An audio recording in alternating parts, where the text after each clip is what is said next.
Jet? We're here to settle the score from last time. Anytime, Babylon Road. Cut it out, Storm. All right, Kirby. Hand over the Ark of the Cosmos. What are you talking about? Don't play dumb. Not after swiping the Ark of the Cosmos right out of our hands. Hey, hold up a minute. Girls hate guys who rush them, Jet. Rush? Ha! I'm the fastest thing in the universe. And today, I'm gonna prove it. Ha!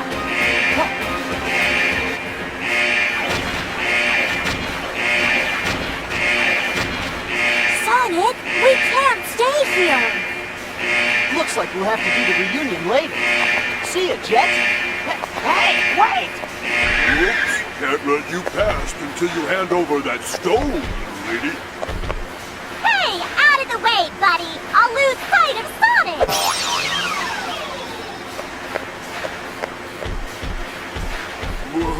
Wait!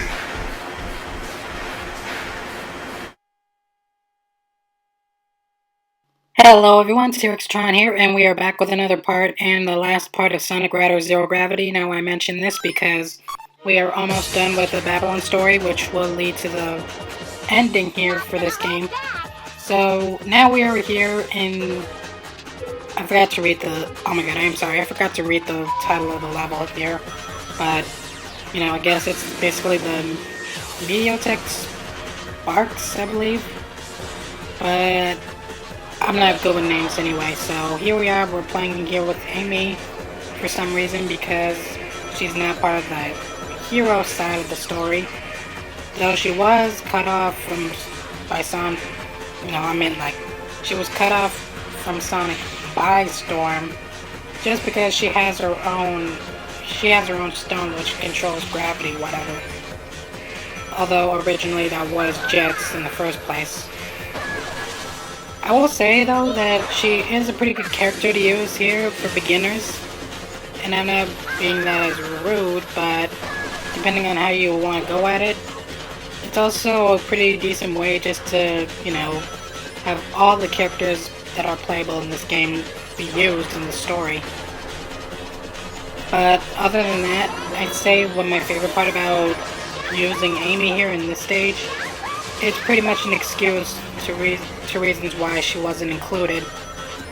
In most other games, like, you know, for instance, you have Sonic 06. She was playable a little bit in Silver's side, I think.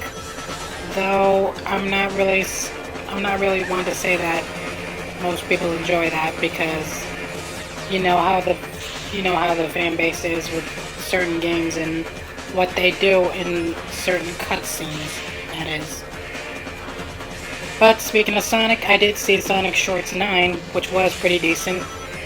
Although, I will say, I'm not one to judge anyone, but I think what it's missing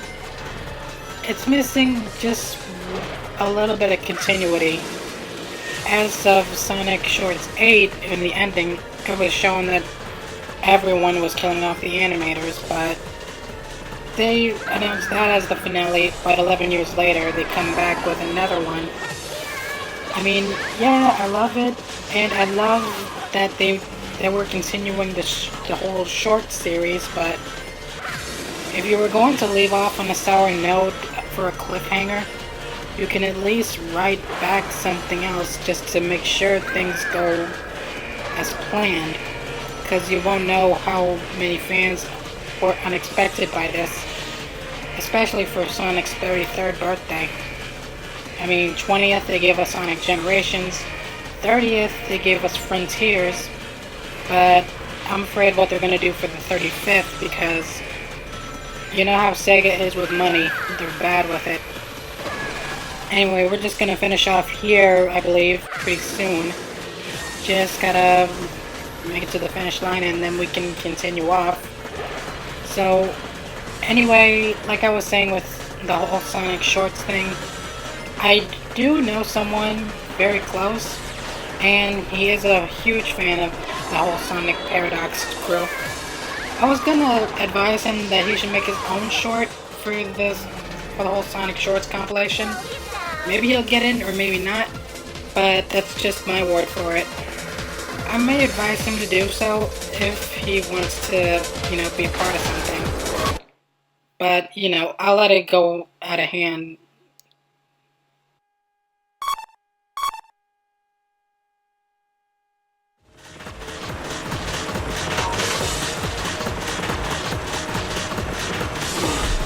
Hold up!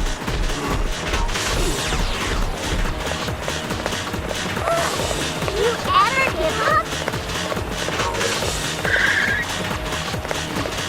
Fine, if you want it that bad. I'll give it to you!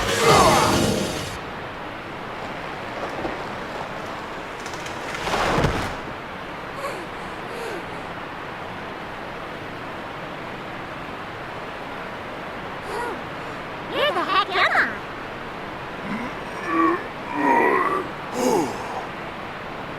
Thanks to you, I got separated from Sonic, you big jerk! Ha! So you're going to find the way out. Am I clear? Crystal clear, ma'am, sir.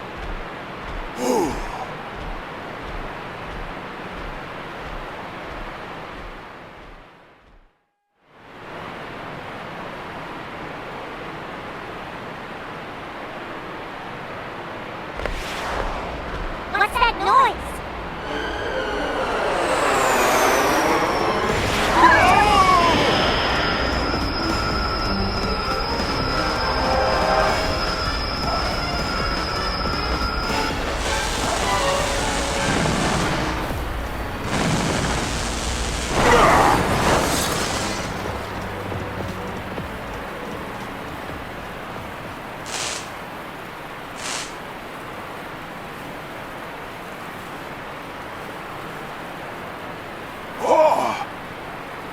It's the same! This is just like the stone we found at the Gigan Rocks! Eagle what? And now this makes 2 of them! I gotta get back and tell Chet! Hey, wait!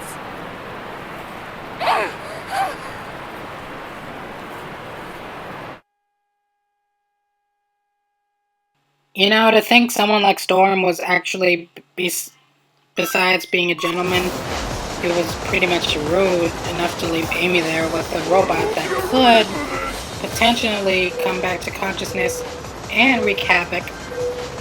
But, it's a Babylon. They don't even care about anything more about themselves and money.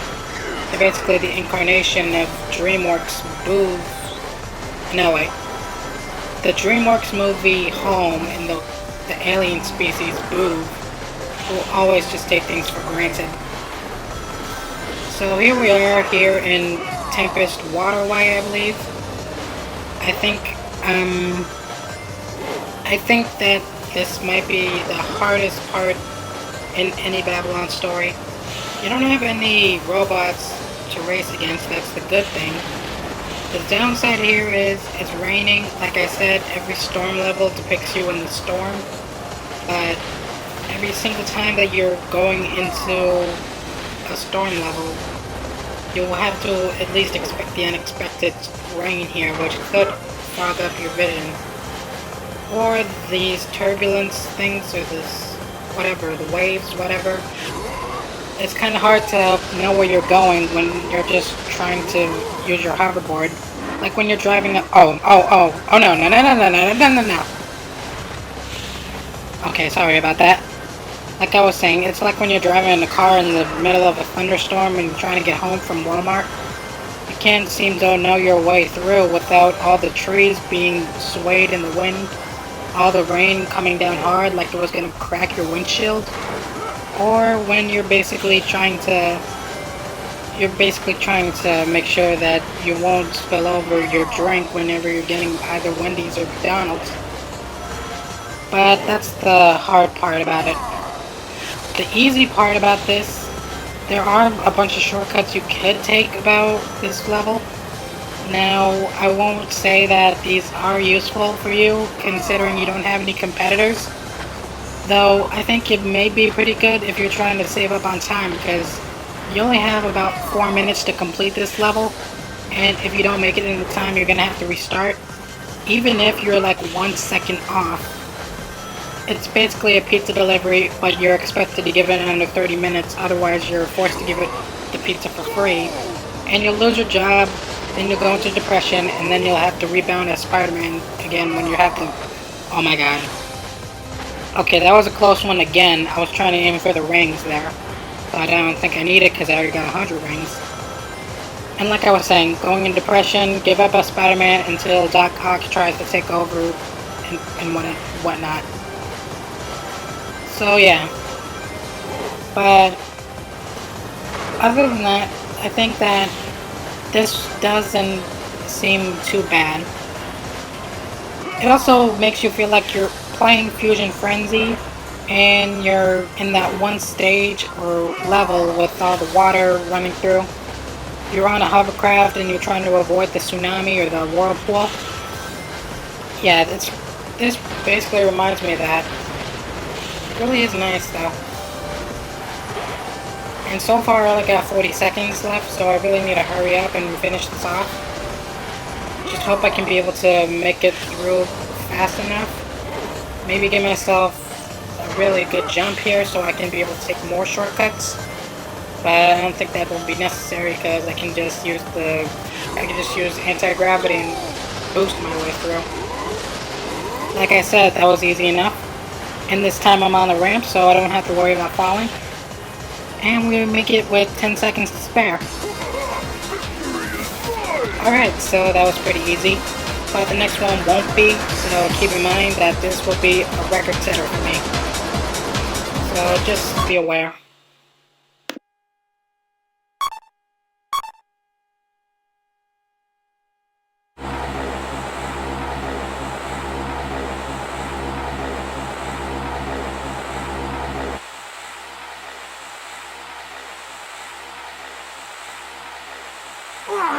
He's late!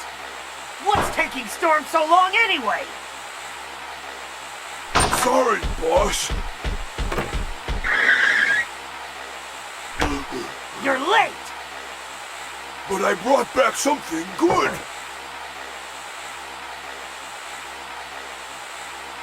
Huh. Not bad, Storm. Not bad. Jet, What is it? I found a passage in that ancient text that has me wondering. I'll try to paraphrase it simply enough for you to follow.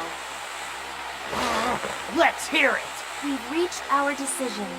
We must sever the engine unit from this vessel. For if we delay, the contraction of the engine's core will lead the lightless black to consume everything.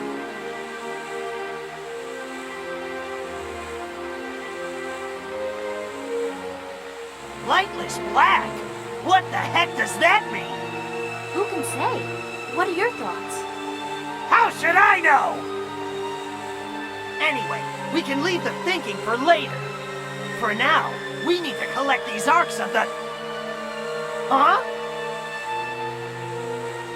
Huh.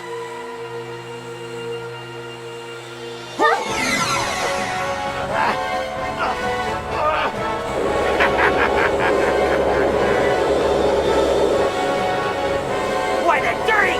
Sneak onto my ship, will he? Full speed ahead! Follow him!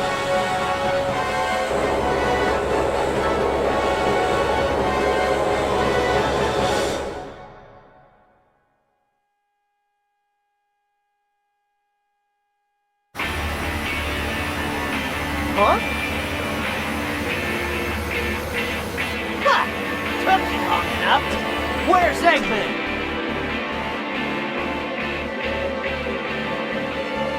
They call it the Crimson Tower. It's Meteotech's signal tower.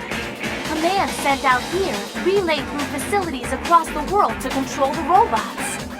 In other words, you're looking at Meteotech's brain. That think Eggman nabbed the arcs of the cosmos we've gotten and ran in there. What's he after this time? He's probably planning to use the stone's power to issue an order to all the world's robots from this tower. Sooner or later, he was planning to set the robots rampaging. That was Probably his reason for forming Mediotech in the first place. The Eggman Land project again, huh? He never gives up, does he? Well, looks like we gotta storm the place. Hold on, huh? You think I was just sitting around here twiddling my thumbs? Sonic the Hedgehog? I follow you. Sorry to keep you waiting. First one to nab Eggman gets all of the arcs of the cosmos. Huh? And the title of fastest creature in the universe. Huh. Sounds like fun to me. Let's get started. Huh.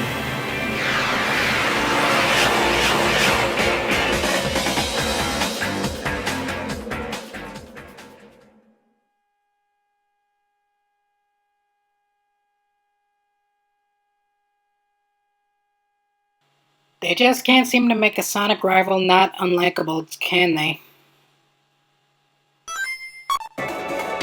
Well, this is the final one, Security Corridor, and sorry about that little skip there. I am off my game right now because I have no idea, but I think I'm going through a lot on my mind right now. Especially with what the Nintendo Direct presentation was last week. Now, I could talk about that for a little bit before I go into whole, Sonic and Jet's rivalry. The fact that basically, even without a extreme gear or hoverboard, Sonic can just run as faster than Jet here, even on a hoverboard. Considering how stupid that will be, I wouldn't imagine any other scenario where this would go. Except for the fact, this can't actually be proven, knowing how dumb the writers can be when they're making this game. Now, let's talk a little bit about the Nintendo Direct, shall we? So, we know Metroid Prime 4 is risen from the grave, which is good. I may or may not do a playthrough on that, but first I would have to finish my Metroid Prime 1 playthrough. I do apologize about cutting it off short, by the way. Now, the reason why, the disc was a little scratched when I first got it from GameFly, and apparently I would have to get a Nintendo Switch version on that. But if I were to do that, I will have to make sure that it would have to, well, I don't want to do this, but I'm afraid I will have to start all over from the beginning before I went over into, the depths of Brinstar. I think that's what it was called, but I have a really short-term memory loss when it comes to game franchises that I hardly play. But that doesn't mean that I don't play any other Metroid games like Super Metroid or Metroid Zero Mission. I love those games when I was growing up on my Game Boy or my SNES, whatever.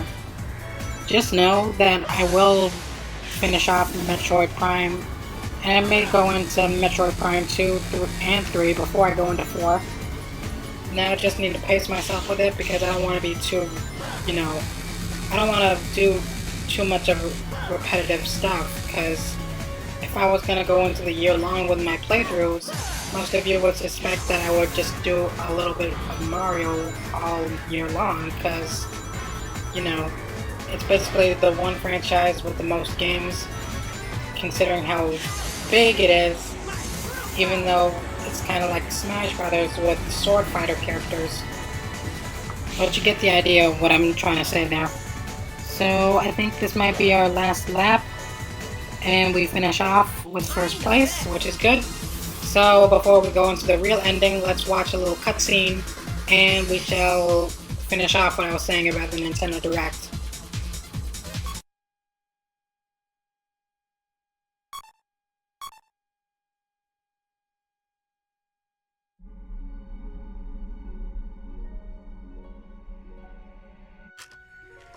Here. But hey, we haven't settled anything yet.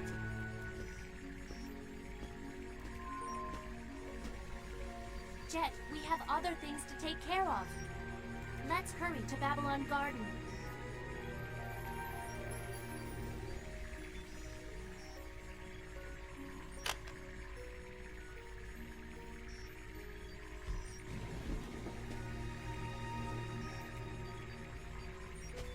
I suppose we should head home too. Hey Sonic, why do you think the ancient Babylonians sealed away that power unit in the Gigan Rocks? Beats me. Something's not right. The lightless black that assaulted the Divine Wings. And how that robot chasing Amy just exploded. Oh, we can't let those meteorites get near Babylon Garden!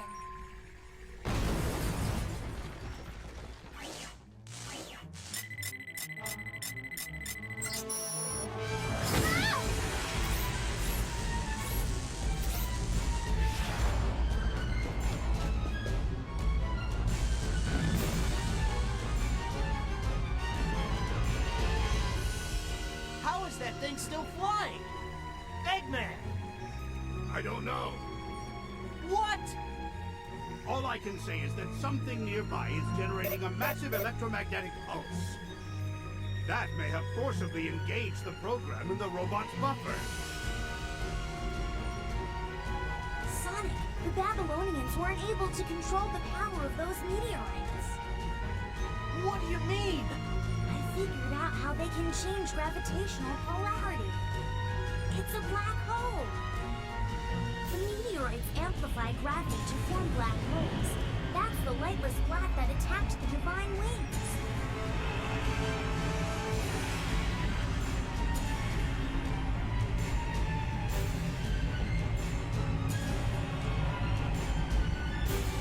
The power units are resonating together, forming a giant black hole.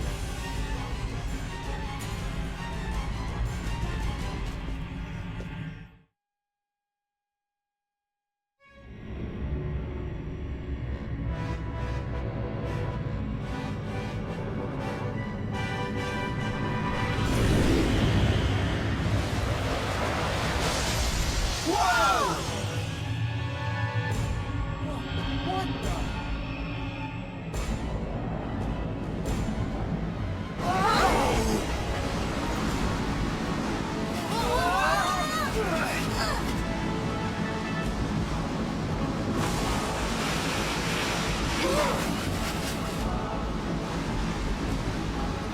At this rate, the whole planet will be sucked into the black hole. Thanks, Sonic. The world is doomed. Wait! How can we stop this storm? The core unit in the engine room powers Babylon Garden. We can disconnect it. That should do the trick. I'll go on ahead.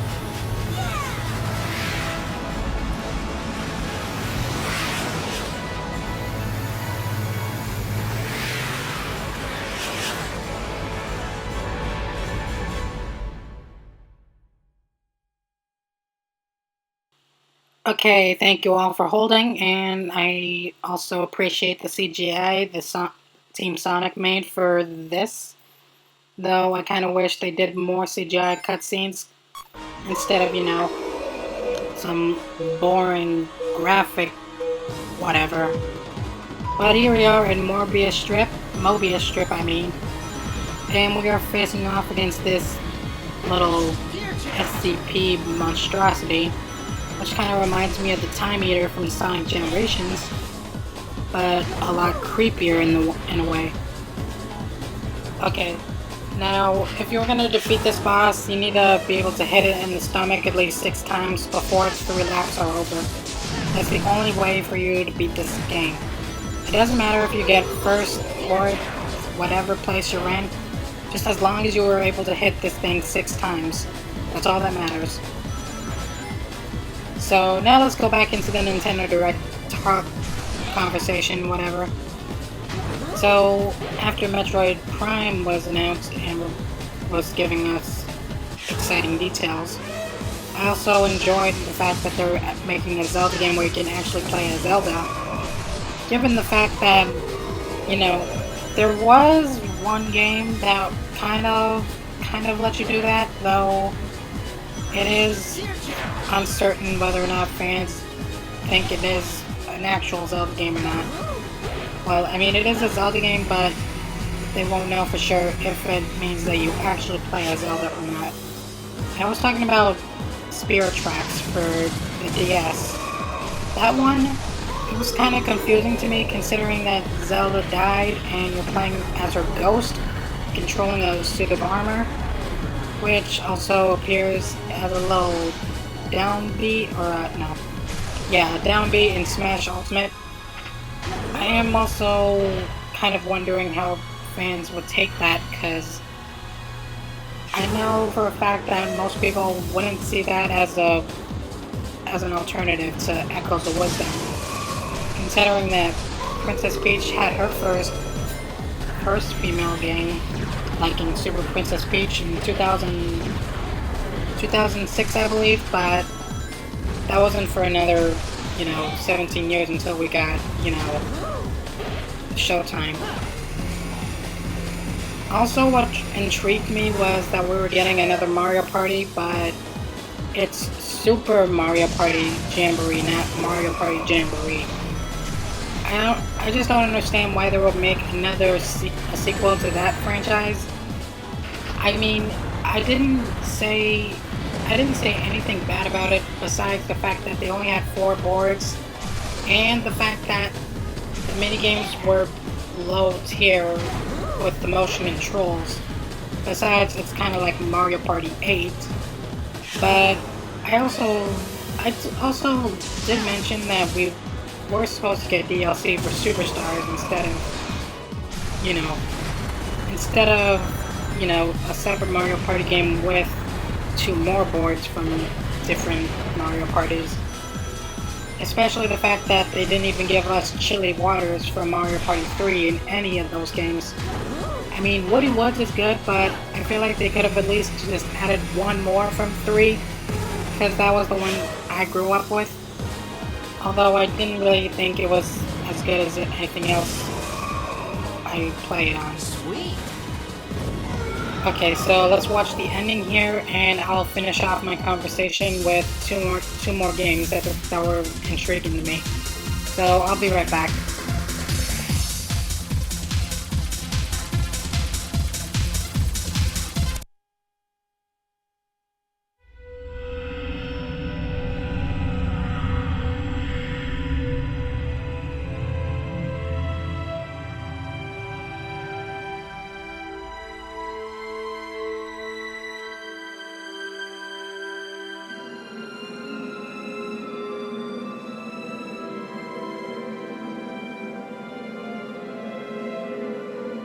So are you okay with all this? Well, much as I'll miss the vastness of space, this world still has its charm. Besides...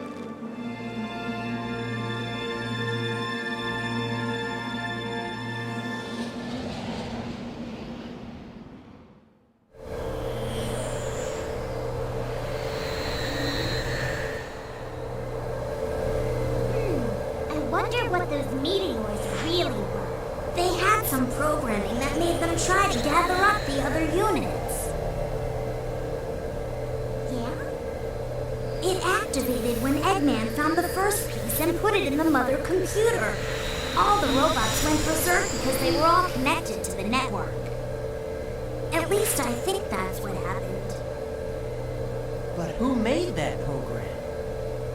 I have no idea.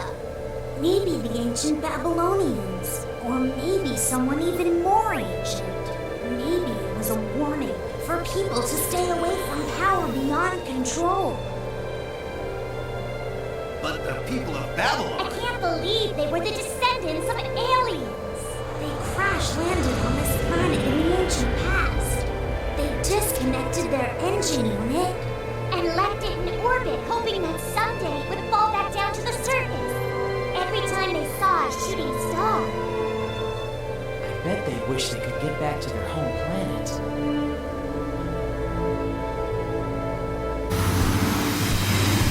Maybe that's why people started wishing on shooting stars. Sonic!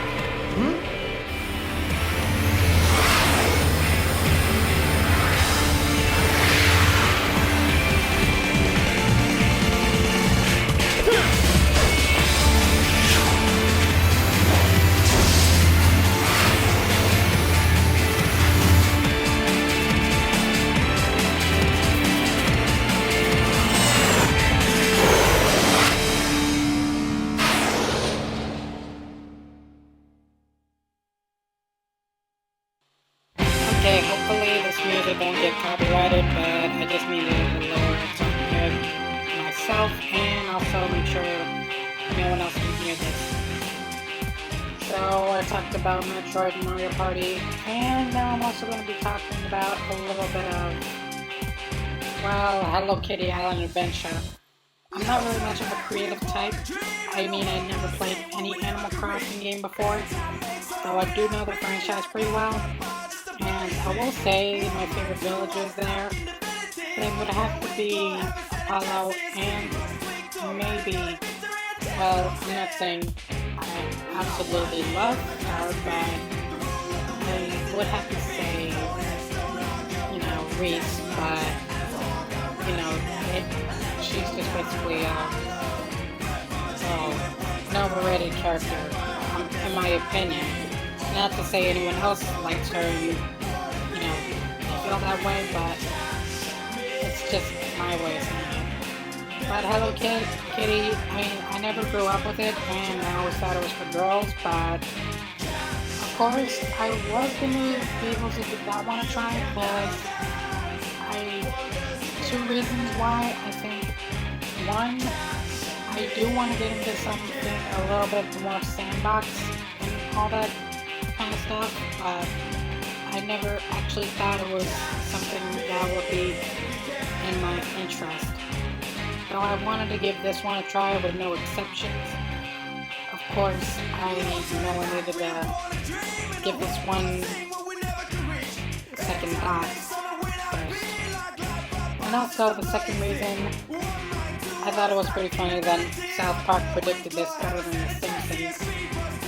So that's my second reason why I'll play this game. So the last game, Mario and Luigi Brothership, that's the last one I'm going to be talking about.